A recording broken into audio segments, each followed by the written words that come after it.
Welcome back to America's Leaders from Coast to Coast, the 250th Anniversary Edition. I'm Stephen. And I'm Leah. We are heading down to H-Town, Houston, Texas, to profile a Democrat who has to walk one of the tightest political tightropes in the entire country. We are talking about Representative Lizzie Fletcher of Texas's 7th District. It really is a fascinating balancing act. Lizzie Fletcher represents the energy capital of the world. Her district includes the headquarters of BP, Shell, and ConocoPhillips. So she is a Democrat who has to represent big oil. That puts her in a very unique lane.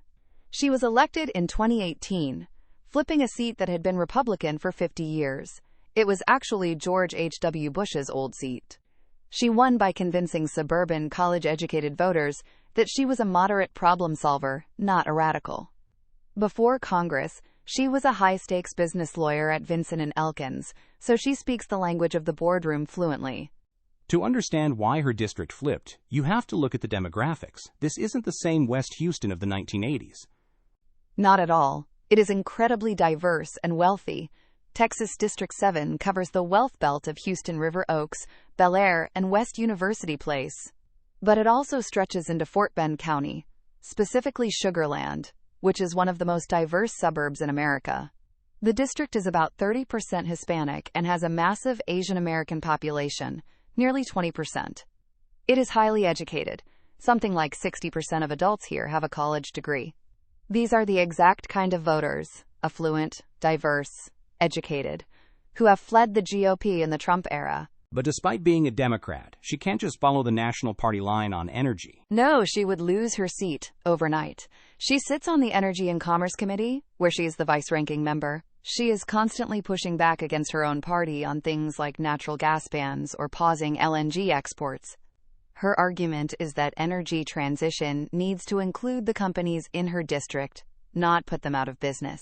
She says Houston has the engineering talent to solve climate change if the government partners with them.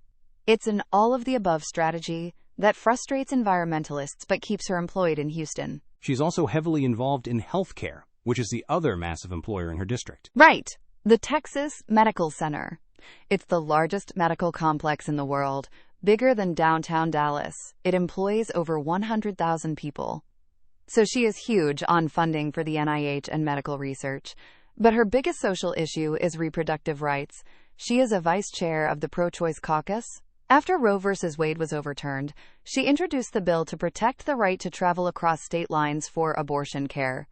That is a direct response to Texas state laws. So she is this mix, a defender of oil and gas on Mondays, and a fierce advocate for abortion rights on Tuesdays. It's the definition of a Houston Democrat. She is the lawyer who defends the energy industry to the left and reproductive rights to the right. That is exactly it. She has carved out a niche as the sensible center in a polarized state. That is our profile for Texas's 7th. Stay tuned for our next profile. Please note, AI assists in the creation of this podcast from pointedwords.com. And remember, better pointed words than pointed swords.